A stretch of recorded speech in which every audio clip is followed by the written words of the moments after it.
Hello and welcome. This is the story of Fyodor Dostoyevsky. He was a great writer from Russia. His books are famous all over the world. In this video series, we will learn about his life. So, let's begin. This is the story of Fyodor Dostoyevsky, one of the greatest writers in the world. His books are deep, emotional, and full of meaning. He was born in 1821 in Moscow, Russia. His full name was Fyodor Mikhailovich Dostoyevsky. The city was big, and life there was sometimes hard, especially for poor people. His father worked as a doctor in a hospital for poor patients. His mother was gentle and kind. Fyodor had many brothers and sisters. He was the second child in the family. As a child, he was quiet, serious, and curious. Books were his best friends. He read many stories, poems, and old books from other countries. Some were from France and Germany, others from Russia. These stories made him dream and think. Why do people feel pain? What is good or bad? These questions stayed in his mind even as he grew older. At age 13, he left home to go to boarding school in Moscow. He was far from his family and often felt lonely. Later, he moved to St. Petersburg to study in a military school. His father wanted him to become an army engineer. But he didn't love math or science. He loved words, stories, and ideas. Even during his time at the military school, he read many books. At night, he sometimes wrote letters to friends or tried to write short stories. School was not easy for him, but he worked hard. Life brought him great sadness. When he was 16 years old, his mother died. This was a big pain for him. Not long after, his father also died. Some people say his father was killed by workers. Nobody knows the full truth. After these deaths, Fyodor felt lost. He thought deeply about life, death, and suffering. These feelings later became part of his books. Although he studied engineering, his heart wanted something else: writing, creating, understanding people through words. In 1844, he completed his first novel, Poor Folk. The story was about poor people in the city and their sad, hard lives. The book was simple but powerful. When it was published, many people in Russia said the young writer had great talent. They loved the way he showed human feelings. This first success gave him hope. He was no longer just a student or a son. Now he was a writer. He believed writing was his true path. His books would not only tell stories, they would speak about pain, love, fear, and faith. He wanted to show how people really think and feel, even when life is hard. This was just the beginning of his long and difficult journey. The years ahead would bring trouble, prison, and sickness. But he would also become stronger and wiser. His voice would grow more powerful with every book he wrote. In the next episode, we will learn how he was arrested and sent to prison, and how that dark time changed his life forever. Prison and hard times. Welcome back. In the last episode, we learned about the early life of Fyodor Dostoyevsky. He was born in Moscow, read many books, and became a young writer. His first book, Poor Folk, was a success. Now his life was going to change, but not in a good way. After his book was published, Dostoyevsky became part of a group of young thinkers. They were students, writers, and workers. They met to read books and talk about new ideas. Many of them wanted change in Russia. At that time, the Russian government was very strict. People could not say or write everything they wanted. Even reading the wrong book could be dangerous. Dostoyevsky was not a political man. He only wanted to understand people and talk about life. But the police were watching the group. In 1849, he was arrested. Soldiers came to his home and took him away. He did not know where he was going or what would happen. He stayed in a small, dark prison for many months. He had little food. There was no clean water. He was cold, tired, and afraid. He did not know if he would ever leave. Then, something worse happened. One day, the guards took him and other men outside. They told them they would die. Soldiers stood in front of them with guns. The men said goodbye to each other. They thought it was their last moment. Then suddenly, another soldier came. He said, "Stop." It was a trick. The men were not going to die. It was a punishment from the government. Dostoyevsky was sent to Siberia after that. Siberia is in the far east of Russia. It is very cold, especially in winter. He had to stay there for 4 years in a prison camp. Life was very hard. The work was heavy. He lived with criminals and murderers. There were no books, no writing. He had to sleep on the floor. His hands were cold and dirty all the time. But he also learned something important. He saw that even bad people had feelings. Some of them felt sorry. Some helped each other. He began to think more about love, pain, and God. Before prison, he had questions. After prison, he had faith. He believed that suffering was part of life, and that love and kindness were the answer. After 4 years in prison, he stayed 4 more years as a soldier in Siberia. He was not free yet, but he could read and write again. He wrote letters to his brother. He thought about new stories. He also met a woman there. Her name was Maria. They got married, but their life was not easy. She was sick, and they had little money. Finally, in 1859, he was free to go back to St. Petersburg. He had changed. He was older, thinner, and more serious. But his dream to write was still alive, and now his writing had more meaning. He wanted to write about real people, real pain, and real hope. This part of his life was full of sadness and fear, but it also gave him deep ideas. His future books would talk about everything he saw and felt in prison. In the next episode, we will see how he started writing again and how new problems followed him. Don't forget to subscribe and keep learning with simple English. A writer again. Welcome back. In the last episode, we talked about Dostoyevsky's hard years in prison and in Siberia.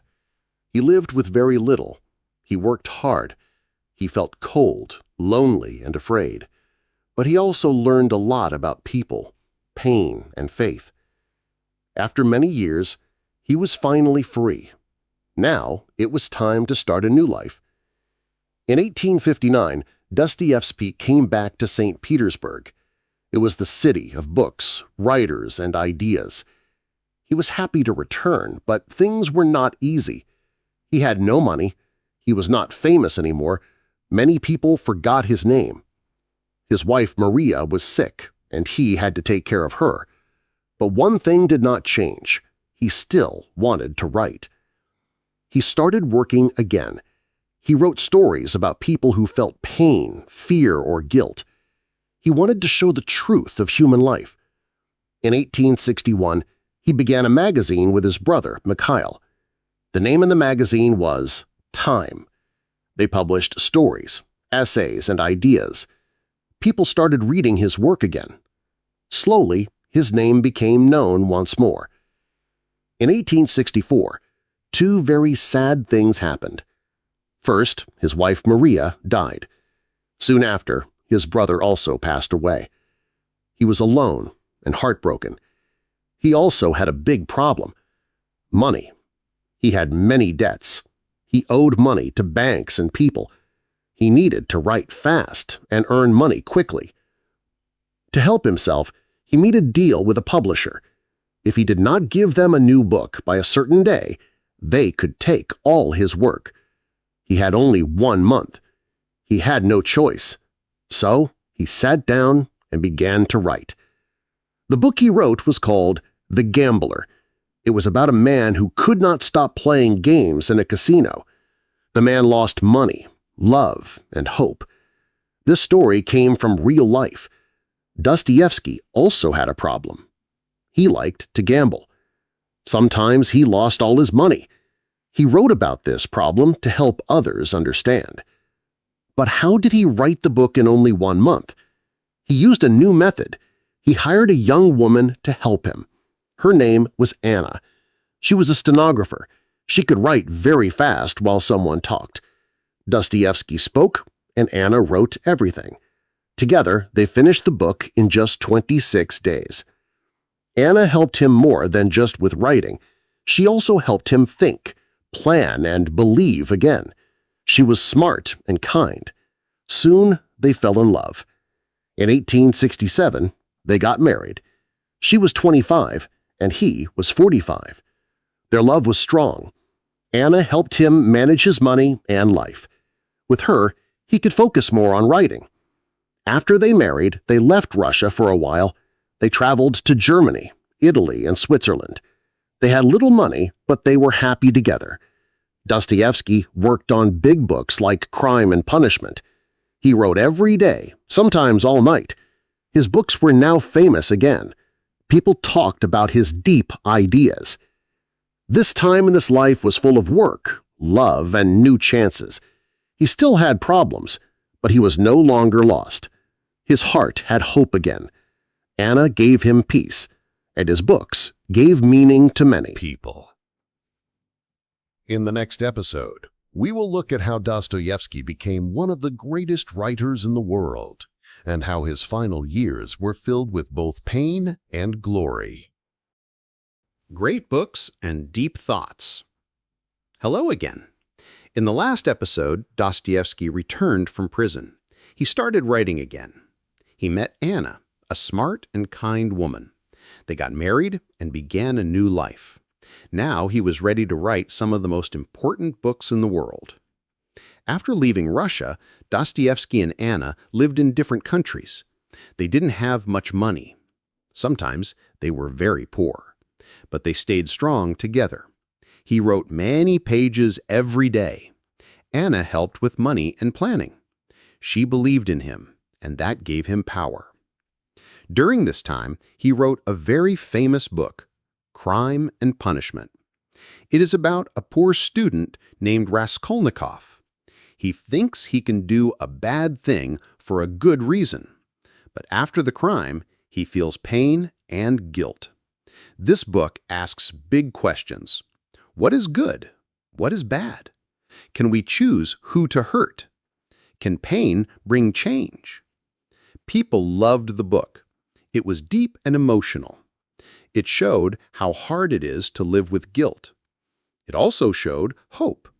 Dostoyevsky believed people could find peace through love and faith. He didn't stop there. He wrote another great book, The Idiot.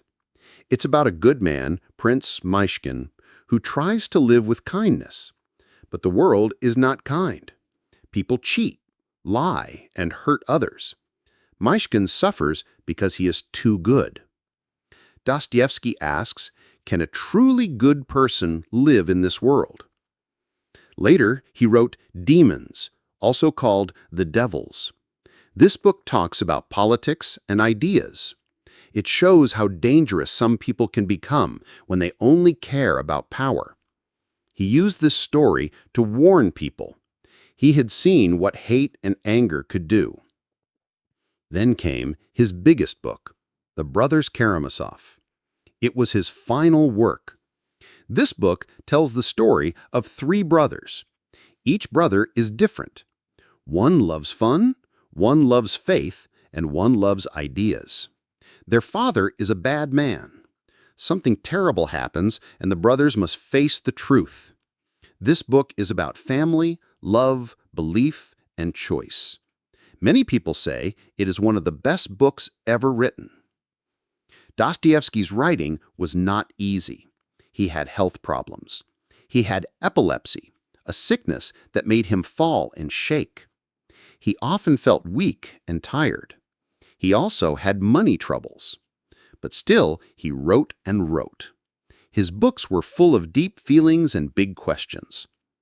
People read his books all over Russia. They talked about his characters. They cried, they thought, and they learned. Dostoyevsky didn't just write stories. He wrote about the human soul. He showed that every person has light and dark inside. At home, Anna stayed by his side. They had 4 children, but only 2 lived. One child, Sonia, died young. This made Dostoyevsky very sad, but he stayed strong for Anna and their last child, Lyubov. He loved his family. He tried to be a good father and husband. In his last years, Dostoyevsky became very famous. People wanted to hear him speak. They asked him for advice. He was now not only a writer, he was a thinker, a guide, a voice of the people. In the next episode, we will talk about Dostoyevsky's final days and how the world remembers him today. The final years and his legacy. Welcome to the final episode. In the last episode, we talked about Dostoyevsky's most famous books. He wrote stories that made people think deeply about life, good and bad, and the human soul. Now let's talk about his last years and how people remember him today. By the 1870s, Dostoyevsky was one of the most famous writers in Russia. People read his books in schools, in homes, and in newspapers. Even people who did not agree with his ideas still respected his work. His voice was strong, his words had power. He and Anna returned to Russia after many years abroad. They lived in St. Petersburg again. They had little money in the past, but now things were better. His books brought in income. Anna managed the family money carefully. She was very good at business. Thanks to her, Dostoyevsky could focus only on writing. He also became a public speaker. In 1880, he gave a very important speech at the opening of a statue for another famous Russian writer, Alexander Pushkin. In the speech, he spoke about love, peace, and the soul of Russia. People listened carefully. They clapped and cried. After the speech, everyone talked about it. Some said it was his greatest moment. Even in his final years, Dostoyevsky worked hard. He was not young anymore. His health was getting worse. He had problems with his lungs. He still had epilepsy attacks. He often felt tired, but he didn't stop writing. His last book, The Brothers Karamazov, was published in 1880. It was a big success. On January 28, 1881, Dostoyevsky became very sick. He stayed in bed. He talked with Anna and his children. He said goodbye with love. On January 30, he died at the age of 59. People in Russia were very sad. He had touched many hearts. His funeral was big. More than 30,000 people came to say goodbye. Even after his death, his words stayed alive. People in other countries started to read his books. In France, Germany, England, and later in the United States, people loved his stories. Many great writers, like Franz Kafka, Albert Camus, and Ernest Hemingway, said they learned from Dostoyevsky. Even today, his books are read all around the world. Why do people still love Dostoyevsky? Because his stories are not just old stories. They are about real people with real problems. They are about sadness, hope, love, fear, faith, and choice. His characters feel real because they are like us. They make mistakes. They learn. They grow. They ask hard questions, just like we do. He also showed that change is possible. A bad person can become good. A weak person can become strong. A person who loses everything can still find meaning. His message was simple but deep. There is light, even in darkness. Anna helped keep his name alive. After he died, she published more of his work. She also saved his letters and notebooks. Today, thanks to her, we know many things about his life and mind. Dostoyevsky's house in St. Petersburg is now a museum. People visit it every year. They walk through the rooms where he lived. They see the desk where he wrote. They feel close to the man who wrote about the soul.